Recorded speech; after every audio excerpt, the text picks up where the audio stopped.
السلام عليكم ورحمة الله وبركاته. الحمد لله رب العالمين. خاتم الأنبياء ونبينا الحبيب المحمد وعلى آله وأصحابه أجمعين، أما بعد. أعوذ بالله من الشيطان الرجيم. بسم الله الرحمن الرحيم. يا أيها الذين آمنوا اتقوا الله حق تقاته ولا تموتن إلا وأنتم مسلمون. إن نريد إلا الإصلاح ما استطعت وما توفيقي إلا بالله عليه توكلت وإليه أنيب. رب اشرح لي صدري ويسر لي أمري واحلل عقدة من لساني يفقهوا قولي.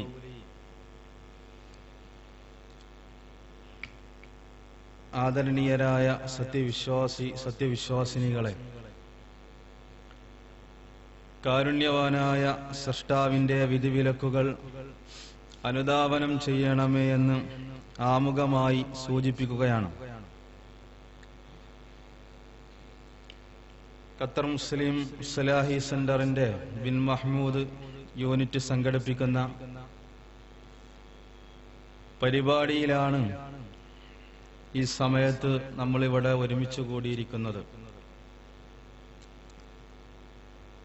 അവഗണിക്കപ്പെടുന്ന സുന്നത്തുകൾ എന്ന വിഷയ സംബന്ധമായി ഏതാനും കാര്യങ്ങൾ സംസാരിക്കണമെന്നാണ് ആഗ്രഹിക്കുന്നത്, ഇൻഷാ അല്ലാഹ്.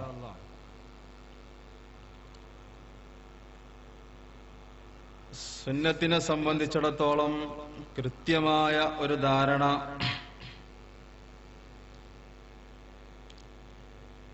നമ്മളെ സംബന്ധിച്ചിടത്തോളം ഉണ്ടായിരിക്കേണ്ടത് അനിവാര്യമായ ഒരു വിഷയമാണ്. എന്താണ് സുന്നത്ത് എന്നതിനെ സംബന്ധിച്ചിടത്തോളം ഒട്ടനവധി ചർച്ചകളും മുഹദ്ദിസീങ്ങളും ഫുഖഹാക്കളും ഉസൂലി പണ്ഡിതന്മാരും അതിനെക്കുറിച്ച് വളരെ വ്യക്തമായി തന്നെ വിശദീകരിക്കുകയും അത് കൃത്യമായി തന്നെ നമുക്ക് എത്തിച്ചേരാൻ നിതാന്തമായ ശ്രമങ്ങളും പ്രവർത്തനങ്ങളും ആ മഹാപണ്ഡിതന്മാരുടെ ഭാഗത്തു നിന്നുണ്ടായിട്ടുണ്ട് എന്നത് ഒരു സത്യമാണ്. മുൻഗാമികളായ സച്ചരിതരായ നമ്മുടെ പൂർവീകർക്ക് വേണ്ടി ആത്മാർത്ഥമായി മഗ്ഫിറത്തിനു വേണ്ടി പ്രാർത്ഥിക്കേണ്ടത് നമ്മുടെ കടമയാണ് എന്ന് ആമുഖമായി ഞാൻ സൂചിപ്പിക്കുകയാണ്. അല്ലാഹു അവർക്കെല്ലാം പുറത്തു കൊടുക്കുമാറാവട്ടെ. ഏതൊരു പദത്തെക്കുറിച്ച് ചർച്ച നടത്തുകയാണെങ്കിലും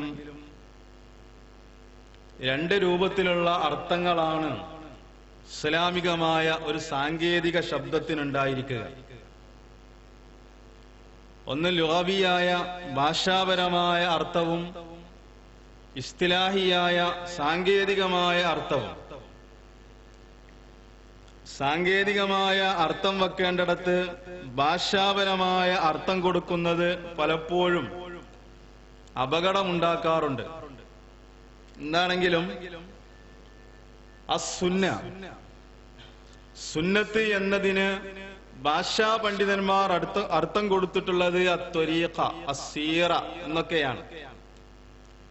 മാർഗം, ചര്യ, വഴി, ഇങ്ങനെയുള്ള അർത്ഥങ്ങളാണ് ഭാഷാപരമായി അസ്സുന്ന എന്ന പദത്തിന് മുൻഗാമികൾ കൊടുത്തിട്ടുള്ള നിർവചനം.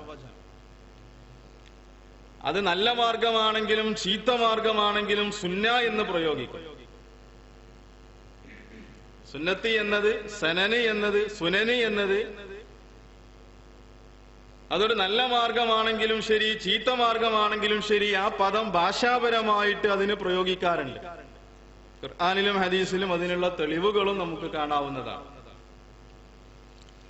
സാങ്കേതികമായി എന്താണ് സുന്നത്തിന്റെ അർത്ഥം? ഇസ്തിലാഹിയായി എന്താണ് സുന്നത്ത് എന്ന് ഗവേഷണം നടത്തിയിട്ടുള്ള ആളുകള് 3 രൂപത്തിലാണ് പ്രധാനമായും സുന്നത്തിനെ നിർവചിച്ചിട്ടുള്ളത്. പ്രധാനമായും 3 രൂപത്തിലാണ്. അതിലൊന്ന് ഖുർആനിന്റെ വിശദീകരണമായിട്ടാണ് ഒരു വിഭാഗം മുൻഗാമികളായ പണ്ഡിതന്മാർ സുന്നത്തിന് വിശദീകരണം കൊടുത്തത്. സുന്നത്ത് ഖുർആനിന്റെ വിശദീകരണമാണ് എന്നവർ പറഞ്ഞു. ഖുർആനിന്റെ ഉസൂലിനെ കുറിച്ച് വിശദീകരിക്കുന്ന മുൻഗാമികളായ പണ്ഡിതന്മാർ ഇതിനെക്കുറിച്ച് പറഞ്ഞത്, ഖുർആനിനെ വിശദീകരിക്കേണ്ടത് അനിവാര്യമായ ഒരു സംഗതിയാണ്. വിശുദ്ധ ഖുർആനിന്റെ ആയത്തുകൾക്ക് നിർബന്ധമായും വിശദീകരണം വേണം. സൂറത്ത് മാഇദയിലെ 67-ാമത്തെ വചനത്തിലൂടെ അല്ലാഹു മുഹമ്മദ് നബി സല്ലല്ലാഹു അലൈഹി വസല്ലമയോട് പറഞ്ഞു, യാ അയ്യുഹർ റസൂലു ബല്ലിഗ് മാ ഉൻസില ഇലൈക്. അല്ലാഹുവിന്റെ പ്രവാചകരെ, എന്താണോ താങ്കൾക്ക് ഞാൻ നൽകിയിട്ടുള്ളത് അത് എത്തിച്ചു കൊടുക്കണം, ജനങ്ങൾക്ക് എത്തിച്ചു കൊടുക്കണം, അത് ബലാഗ് ചെയ്തു കൊടുക്കണം. എന്നാൽ വിശുദ്ധ ഖുർആനിന്റെ ആയത്തുകൾ ജനങ്ങളെ ഓതി കേൾപ്പിച്ചാൽ മാത്രം പോരാ എന്നാണ് വിശുദ്ധ ഖുർആൻ തന്നെ വ്യക്തമാക്കുന്നത്. അത് വിശദീകരിച്ചു കൊടുക്കണം. ഖുർആനിന്റെ ആയത്തായിക്കൊണ്ടൊരു വഹി അവതരിപ്പിക്കപ്പെട്ടാൽ ആ ആയത്തിന്റെ യഥാർത്ഥത്തിലുള്ള വിവക്ഷ, അതിന്റെ അർത്ഥം, വ്യാഖ്യാനം എന്താണ് എന്ന് വിശദീകരിച്ചു കൊടുക്കേണ്ട ബാധ്യത മുഹമ്മദ് നബി സല്ലല്ലാഹു അലൈഹി വസല്ലമക്കുണ്ട്. നഹ്ലിലെ 144-ാമത്തെ വചനത്തിലൂടെ അല്ലാഹു പറഞ്ഞു, വഅൻസൽനാ ഇലൈക الذിക്റ ലിതുബയ്യിന ലിന്നാസി മാ നുസ്സില ഇലൈഹിം. ഈ ദിക്റിനെ, ഈ ഖുർആനിനെ നാം നിനക്ക് ഇറക്കി തന്നത് എന്തിനു വേണ്ടിയിട്ടാണ്? ലിതുബയ്യിന ലിന്നാസി മാ നുസ്സില ഇലൈഹിം.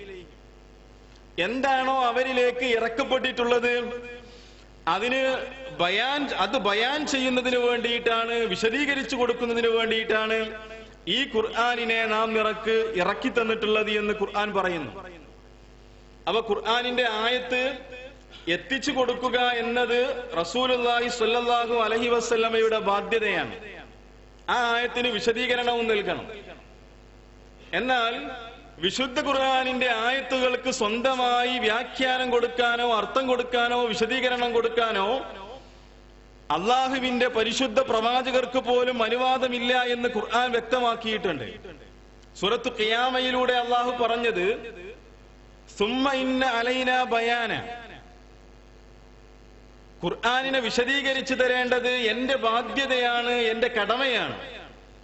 ഖുർആനിന്റെ വിശദീകരണം എന്നത് അള്ളാഹു തന്നെ ഏറ്റെടുത്തിരിക്കുന്ന ബാധ്യതയാണ്. വഹി ലഭിക്കുന്ന മുഹമ്മദ് റസൂലുള്ളാഹി സ്വല്ലല്ലാഹു അലൈഹി വസല്ലമക്ക് പോലും ഖുർആനിന്റെ ആയത്തുകൾക്ക് സ്വന്തം നിലക്കുള്ള വിശദീകരണം കൊടുക്കാൻ പാടില്ല എന്നാണ് ഇത്തരത്തിലുള്ള ആയത്തുകളിൽ നിന്നും നമുക്ക് മനസ്സിലാക്കാൻ സാധിക്കുന്നത്. ഇങ്ങനെ ഖുർആനിന്റെ ആയത്തുകൾക്ക് റസൂലുള്ളാഹി സ്വല്ലല്ലാഹു അലൈഹി വസല്ലം വിശദീകരണം കൊടുക്കുന്നത് 4 രൂപത്തിലായിരിക്കും. 4 രൂപത്തിലായിരിക്കും റസൂലുള്ളാഹി സ്വല്ലല്ലാഹു അലൈഹി വസല്ലമ ഖുർആനിന് നൽകുന്ന വിശദീകരണം ഉണ്ടായിരിക്കുക. തഫ്സീലുൽ മുജ്മലി, ഖുർആൻ മൊത്തത്തിൽ പറഞ്ഞ ഒരു കാര്യം ഏതാണോ അതിനെ സുന്നത്താണ് വിശദീകരിക്കുക. റസൂലുള്ളാഹി സ്വല്ലല്ലാഹു അലൈഹി വസല്ലം അതിന് വിശദീകരണം കൊടുക്കും. ഖുർആൻ ആ വിഷയം മൊത്തത്തിൽ ഇജ്മാലിയായിട്ട് അത് പറഞ്ഞു പോകും. അതിന്റെ വിശദീകരണം ലഭിക്കുക റസൂലുള്ളാഹി സ്വല്ലല്ലാഹു അലൈഹി വസല്ലമയുടെ തിരുസുന്നത്തിൽ നിന്നായിരിക്കും. ഇതിനൊരുപാട് ഉദാഹരണങ്ങളുണ്ട്. നമസ്കരിക്കണം എന്ന കൽപ്പന ഖുർആനിലുണ്ട്. പക്ഷെ എങ്ങനെയൊക്കെ നമസ്കരിക്കണം, ഏതൊക്കെയാണ് നമസ്കാരത്തിന്റെ സമയം, ഏതൊക്കെ നമസ്കാരങ്ങളാണ്, ഇങ്ങനെയുള്ള നമസ്കാരത്തിന്റെ ഷർത്തുകളോ ഫർളുകളോ അതല്ലെങ്കിൽ നമസ്കാരവുമായി ബന്ധപ്പെട്ട വിശദീകരണങ്ങളോ ഖുർആനിലില്ല. അത് വിശദീകരിക്കുന്നത് പ്രവാചകന്റെ ബാധ്യതയാണ്. അതേപോലെ തന്നെ ഹജ്ജ്, സക്കാത്ത്, നോമ്പ്, ഇങ്ങനെയുള്ള ഇസ്ലാമിലെ ഏത് ഇബാദത്തുകളാണെങ്കിലും അതല്ലാത്ത കർമ്മങ്ങളാണെങ്കിലും ഖുർആൻ മൊത്തത്തിൽ പറഞ്ഞ കാര്യങ്ങളെ വിശദീകരിക്കുന്നത് പ്രവാചകന്റെ ബാധ്യതയാണ്. രണ്ടാമത് തവ്ളീഹുൽ മുബ്ഹം, ഖുർആനിൽ അവ്യക്തമായി പറഞ്ഞ വിശദീകരണം ആവശ്യമായി വരുന്ന ചില പദപ്രയോഗങ്ങൾ ഉണ്ടാകും. ആ പദപ്രയോഗങ്ങളെ തൗലീഹ് ചെയ്യുന്നത്, വിശദീകരിക്കുന്നത്, വ്യക്തമാക്കുന്നത് അത് പ്രവാചക